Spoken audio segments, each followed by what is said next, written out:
అయ్యా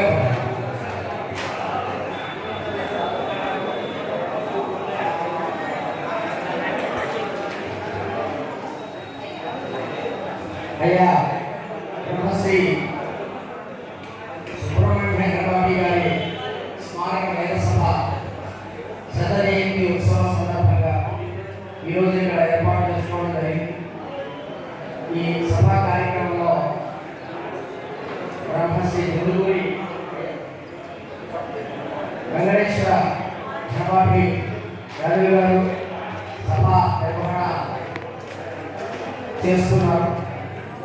పారాయణ క్రమంలో ఈ సంవత్సరం 82 ప్రశ్నలు పారాయణ చేయడం జరిగింది. శిష్యులందరూ కూడా కలిసి ఒక్క పన్నాన్ని ఆధార సభాముఖంగా చెప్పాలి. అది ధనపాటి గారు దాని ఆ పన్నాన్ని ప్రారంభం చేస్తారు. అది తర్వాత దైవ స్వస్తి కార్యక్రమం జరుగుతుంది. వారి యొక్క ఆధ్వర్యంలో వారు ఈ ప్రశ్నని ప్రారంభించాలని సభాముఖంగా వెంకటేశ్వర గారిని కోరుకుంటున్నాము. దాన్ని దయచేసి వెంకటేశ్వర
वै देवानां बृहस्पतिः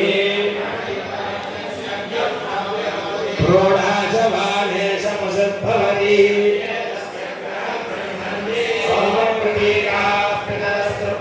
आपकस्य धस्य व्यावृत्ति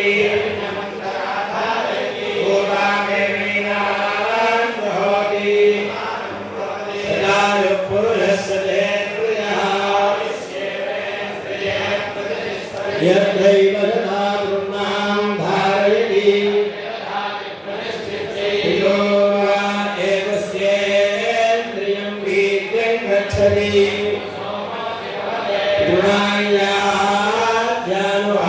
गुणायानुभाग्याभिर्वतिष्ठते देवावरुन्धे दियेवायितो लोके पितरः अथो त्रीणि यज्ञस्येन्द्रियाणि तौपतिष्ठन्ते तैरेवास्मै भेदनं करोति यज्ञमुखं वाग्निष्टोमः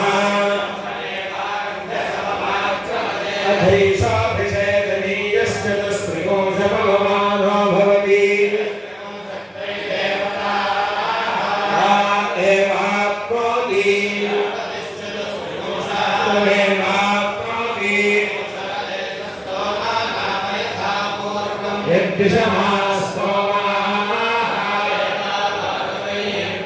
यावान् पवमानाः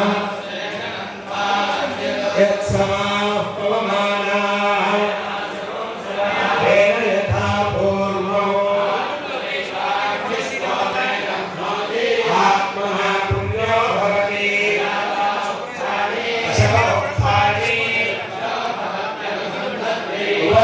उवद्वादामयोगिनैः प्रतिमद्भवति वाचएर्वीजो विधेयः सर्वाणेन प्रजानादेति वदन्ति आदित्याभिः प्रजाः यद्दिवा एते यज्ञमुखात् यदाह पवस्वभातो अक्रियैः अनुष्णपथमा भवति आत्मानष्टको आचोद्यन्ति उद्भद्वानुष्टुभोरूपम् तस्मादुत्पत्तिर्भवन्ति स्वर्गस्य लोकस्य सन्तति दैनवो समपरमति पापीयान् सुशोभानो भवति यत्पृष्ठानि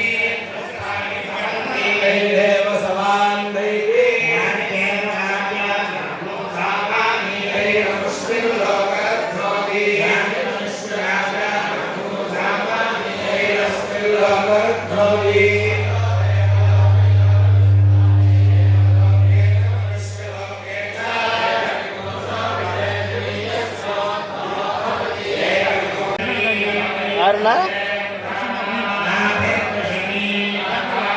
అర్థం కాల నేను నా రోడ్లే బాగున్నా కాళ్ళు పూర్తి అందుకునే యాక్చువల్గా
అందరూ ఉన్నారు.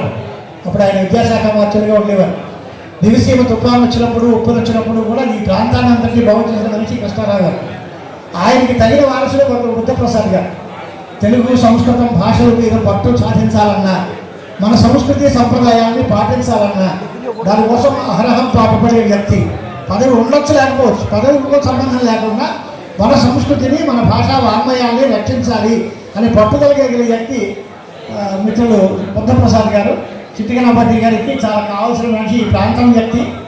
ఆయన ఇక్కడ రావడం కూడా చాలా సంతోషం. మొదటి వచ్చిందంటే అడిగాను ఆయన రావాలి అని. మీరు మండలి మంత్రప్రసాద్ గారు, డాక్టర్ మండలి మంత్రప్రసాద్ గారు, అలాగే వారు పూర్వం ఉప సభాపతిగా చేశారు. వారి నాయనగారు మండలి కృష్ణారావు గారు తెలియజేవారు ఉండరు. ఇవన్నీ ఒక రకమైన గౌరవం అయితే, మా గురువుగారి కుటుంబానికి చాలా మంచి సన్నిహితులు. గురువుగారు అంటే చాలా అభిమానంగా ఉండేవారు. వారు ఈ సభకి రావడం, మా ఆహ్వానాన్ని మన్నించి రావడం మాకు చాలా ఆనందదాయకంగా ఉంది. వారికి స్వాగతం పలుకుతూ ధన్యవాదాలు తెలియజేస్తాను.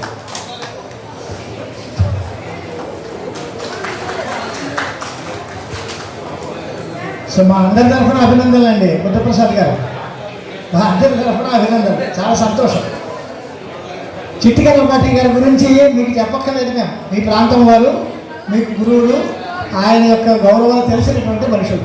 కానీ లోకం మొత్తం మీద ఆయనకి ఉండేటువంటి స్థానం ఏమిటి అనేది మనం పరిశీలించుకోవాలి.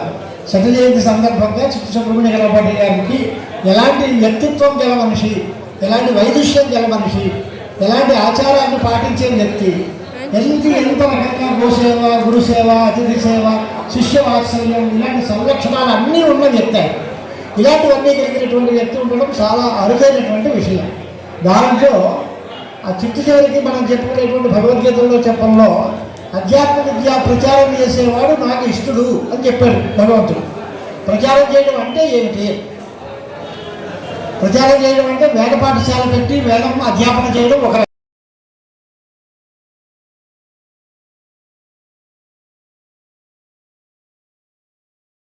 అధ్యక్షుడు, మహామహోపాధ్యాయ, రాష్ట్రపతి సన్మానితులు బ్రహ్మశ్రీ విశ్వనాథ్ గోపాలకృష్ణ శాస్త్రి గారు, అలాగే ముఖ్య అతిథి స్వాధ్యాయ రత్న దువ్వూరి పని యజ్ఞేశ్వర యాజులు గారు, అలాగే సభను నిర్వహిస్తున్న బ్రహ్మశ్రీ ఎందుకూరి వెంకటేశ్వర గణాపాటి పౌండారిక యాజులు గారు, సుందర శాస్త్రి గారు, ఇంకా పెద్దలందరికీ, ప్రత్యేకించి ఈ రోజున ఈ కార్యక్రమానికి చేసిన వేదమూర్తులందరికీ కూడా నేను శిరస్సు నమస్కరిస్తూ, ఈరోజు బ్రహ్మశ్రీ చిట్టి సుబ్రహ్మణ్య గణాపాటి గారి శత జయంతి ఇంత వైభవపేతంగా ఈ వేద సభ ద్వారా నిర్వహించడం చాలా ఆనందదాయక విషయం. ఈ దివసం ఒకప్పుడు వేదంతో ఘోషించే సేవ ఇది. ఈ దివసం అనేక గ్రామాల్లో, ఒక అవనిగట్లోనే కాకుండా అనేక గ్రామాల్లో అనేక మంది వేదమూర్తులు ఉండేవారు. వేదాన్ని అధ్యయనం చేసి వేదాన్ని వ్యాప్తి చేసిన మహనీయుడికి పుట్టిన గడ్డ మన దివసం. అయితే తదనంతర కాలంలో వారందరూ కూడా ఇతర ప్రాంతాలకు తరలి వెళ్ళిపోయినా వాళ్ళ అవనిగడ్డ ఖ్యాతిని, ఆ విఖ్యాతిని ఈ వేద విద్యలో నిలిపిన మహోన్నత వ్యక్తి మన చిట్టి సుబ్రహ్మణ్య గణాపాటి గారి చెప్పడంలో ఎటువంటి సందేహం లేదని నేను దాదాపు 30-40 సంవత్సరాల క్రితం ఒకసారి కంచి వెళ్ళి, అప్పటికే పదవి లేదు, మామూలుగా కంచి పీఠాధిపతి జయేంద్ర సరస్వామి చూడాలని చెప్పి వెళ్ళాను. సార్ నా విజిటింగ్ కార్డు పంపిస్తే లోపల రమ్మన్నాను. ఎక్కడి నుంచి వచ్చారు మీరు అంటే అవనిగడ్డ నుంచి వచ్చాను. వెంటనే ఆయన వేసిన ప్రశ్న, గణాపాటి గారు ఎలా ఉన్నారు? సుబ్రహ్మణ్య గణాపాటి గారు అన్నారు. అప్పటికే నాకు అర్థం కాదు ఆయన గొప్పతనం ఏంటి అని చెప్తున్నారు. నిజంగా ఎందుకంటే నేను చిన్నప్పుడు అవనిగడ్డ అంటే వేదం వరదలాగా పాడుతూ ఉండేది. ఇక్కడ వేద సభలు జరుగుతూ ఉండేవి. తంగిరాల వేదాలు వంటి మహనీయులు ఇక్కడ వేదాన్ని ప్రోత్సహించిన పరిస్థితి కూడా మనకు తెలిసిన విషయం. ఆ తర్వాత వేద సభలు మళ్ళీ ఇవాళ చూడటం నేను రోజున పెద్ద ఎత్తున వేద సభలు జరగటం, అనేక మంది వేద పండితులు రావటం, ఇప్పుడు నా పరిశ్రమలు జరిగించాను. కానీ ఆ తర్వాత మళ్ళీ అది కనుమరుగైన పరిస్థితిలో మళ్ళీ ఇవాళ సుబ్రహ్మణ్య గణాపాటి గారి పుణ్యం అంటే మళ్ళీ ఎంతమంది వేదమూర్తులు గమనికకి రావటం నిజంగా మేము చేసుకున్న అదృష్టం అని చెప్పి భావిస్తాం. ప్రత్యేకించి ఈ రోజున విశ్వనాథ గోపాలకృష్ణ శాస్త్రి గారు రావటం నాకు ఆనందదాయకం విషయం. ఎందుకంటే ఆయన్ని రాజమండ్రిలో కలిసాను తప్ప అనేక పర్యాలు మా ఊళ్ళో వాళ్ళు రావటం నాకు మరింత ఆనందదాయకం. ఎందుకంటే ఇవాళ మన తెలుగు జాతిలో గొప్ప వ్యక్తి విశ్వనాథ గోపాలకృష్ణ శాస్త్రి గారు అంటున్నాం, ఎటువంటి సందేహం లేదని చెప్పి మాత్రం నాకు తెలుస్తుంది. రాజమండ్రి వెళ్ళిన వారు వారిని దర్శించడం ఉంది, అది ఆ కార్యం పూర్తిగా. రాజమండ్రి అంటే వారు ఆ తర్వాత సలాగా వారు ఉండేవారు, రఘునాథస్వామి గారు, దాని కూడా ఎదురాడు వెళ్ళిపోయారని చెప్పారు. కానీ ఈ రకంగా మా శాస్త్రి గారు ఈరోజు రావడం నాకు మరింత ఆనందదాయకంగా ఉందని చెప్పి మాత్రం ఆలోచిస్తూ, ఎందుకంటే నా చిన్నటి నుంచి కూడా నేను చూస్తూ ఉండేవాడిని గణాపాటి గారిని. వారి ఇల్లు ఎప్పుడు కూడా వేదంతో ప్రతిధ్వనిస్తూ ఉండేది. ఎంతోమంది వేద విద్యార్థులు ఆయన దగ్గర వేదం నేర్చుకుంటూ ఉండేవారు. ఆ మహాతల్లి ఇవాళలాగా ఏదో హాస్టల్స్ అక్కడ ఉండటం కాదు కదా, గురుకులాలాగా ఇంట్లోనే వండి పెట్టి వారందరూ కూడా వేద విద్యను అభ్యసించడం. ఆమె ప్రత్యేకించి వారినే కాకుండా ఆమెను కూడా మనం స్మరించుకోవాల్సిన అవసరం అంతేనా. ఎంతమందికి ఆమె వండి పెట్టిందో చెప్పడానికి వీలేదు మహాతల్లి. ఎందుకంటే పిల్లల తక్కువ కాదు, కానీ తన సొంత పిల్లల కంటే కూడా మిన్నగా శిష్యుల్ని చూసి వారికి ఉన్నత స్థితిని కలిగించి వేద విద్యలో వారిని మహాపండితులుగా తీర్చిదిద్దంటే చిన్న విషయం కాదు. అందుకని ఆ దంపతుల ఇరువురిని కూడా మనం గుర్తుంచుకోవాల్సిన అవసరం మాత్రం అంతేనని చెప్పి మాత్రం మనం చేస్తున్నాం. భారతదేశానికి వేదభూమిని పేరు, జ్ఞానభూమిని పేరు. వేదం అంటేనే జ్ఞానం. అలాంటి జ్ఞానాన్ని వేదం ద్వారా జాతికి ప్రసాదించిన వారిలో మన సుబ్రహ్మణ్య గణాపాటి గారు కూడా ఒకరని చెప్పి మాత్రం మనం చేస్తున్నాం. వాళ్ళ వేదంలో ఉన్న ఆధ్యాత్మిక వైజ్ఞానిక విశేషాలని భావితరాలకు అందించడానికి సుబ్రహ్మణ్య గణాపాటి గారి యొక్క జీవితం ఒక స్ఫూర్తి కావాలి మనందరికీ అని చెప్పి మాత్రం మనం చేస్తున్నాం. వారి అడుగుజాడల్లో అనేక మంది ఇంకా వేద పండితులను మనం తయారు చేసుకోవాల్సి ఉంది. వేదాన్ని రక్షించాల్సిన అవసరం ఉంది, వేదాన్ని ప్రబోధించాల్సి ఉంది. వేదం ద్వారా ధర్మ నిర్వహణకి మనం పూనుకోవాల్సిన అవసరం కూడా ఎంతైనా ఉంది. వేదం చెప్పింది ఏంటి? ధర్మం రక్షిత. ఆ ధర్మాన్ని మనం రక్షిస్తే ధర్మం మనం రక్షిస్తున్న సత్యాన్ని ప్రతి ఒక్కరు కూడా మనం తెలియజెప్పాల్సిన అవసరం ఉంది. ఎందుకంటే ఇటీవల కాలంలో అన్ని వ్యవస్థలు కూడా ఇవాళ పతనావస్థ చేసే సంగతి మనం తెలుసుకుంటుంది. ఏ వ్యవస్థ కూడా ఇవాళ సరైన రీతిలో లేని స్థితి వచ్చింది. అలాంటి స్థితిలో మన మనిషిలోని మృగత్వాన్ని పారద్రోలి మనిషిలో మానవత్వాన్ని మేలుకొల్పే శక్తి మన వేద విద్యకు ఉందన్న విషయం మాత్రం మనం గుర్తించాల్సిన అవసరం ఉంది. దానికోసం మనం పరితపించాల్సిన బాధ్యత ఉంది. ఎందుకంటే వేదంలో లేదంటూ లేదు. అయితే దాన్ని మనం సరిగా ఇచ్చేసుకోలేకపోయి ఇతర దేశాల వాళ్ళు వాటిని మేమే కనిపెట్టామని చెప్పుకుంటున్న పరిస్థితి. విమానం ఉంది, ఏనాడు రామాయణం ఉంది, మనం విమానం గురించి చదివాం. అంటే లేకపోతే రాయరు కదా. అయితే విమానం కనుక్కుంది ఎవరని చెప్తారు. అన్నీ అలాగే జరుగుతున్నాయి. ఇవాళ ఈ కంప్యూటర్లో వచ్చినా ఏమొచ్చినా ఇవన్నీ కూడా ఎక్కడో చోట రామాయణ వార్తలు మనకు సాక్షాత్కరిస్తూనే ఉంటాయి. అలాంటి గొప్ప వైజ్ఞానిక శాస్త్రం కూడా వేదాల్లో ఉందన్న విషయం మనం గుర్తుంచుకోవాల్సిన అవసరం ఉంది. అన్నిటికంటే కూడా మనిషి ఏ విధంగా నడయాడాలి, ఏ విధంగా జన్మను సార్థకం చేసుకోవాలన్నది వేదం ద్వారా మనం నేర్చుకోవాల్సిన ఆవశ్యకత ఎంతో ఉంది. అందుకని వేదాన్ని మనం ముందుకు తీసుకెళ్తానికి ప్రయత్నం చేయాల్సిన బాధ్యత కూడా ఉంది. ఆ వేదం సుబోధకంగా సరళంగా అందరికీ అర్థమయ్యే రీతిలో మనం చెప్పుకోవాల్సిన బాధ్యత కూడా ఉందని చెప్పి అతను మనం చేస్తూ, ఎందుకంటే వేదం అంటే ఇది కేవలం వాక్కు ద్వారా ఈ రోజు వరకు బతికున్నది. దీని అక్కడ కాగితాల్లో లేదా శిలల మీద రాయాల.